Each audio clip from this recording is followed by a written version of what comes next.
Strategy is an important part of a coach's success. Strategy has to do with who am I talking to and when am I talking to them and what channel am I using to talk to them. Do I email the student? Do I phone the student? Do I text the student? Do I use the mobile app to talk to the student?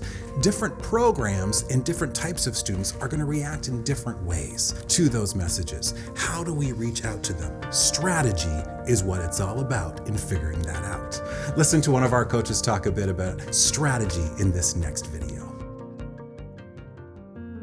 One case where strategy was incredibly important was when I was working with a student named Jenna. Jenna was at risk of failing her third attempt at a course. I had put together a list of students on my roster who I had identified as being at risk for failing. It was late in the semester and coming down to crunch time.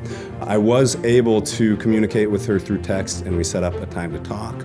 So we talked about why this was important, what it would mean for her to not only pass the class, but to get her degree. We identified that part of the challenge in her class was that she wasn't clear on what the expectations were from her instructor. So Jenna came up with a plan to reach out to her instructor, attend office hours. She did end up passing the class, and she did end up moving forward, but it was really at a critical point in the semester, and if she hadn't passed that class, she would not have been able to continue in her program. When I first started coaching students, I would basically get a roster of students and I would just call through them and see if I could reach them, and it wasn't an effective strategy. When I learned how to identify which students needed to be reached and at which point they needed to be reached, then that changed everything for me. It helped me to identify who I should reach out to, how I should reach out to them, and why it was important to have a conversation with them at that moment.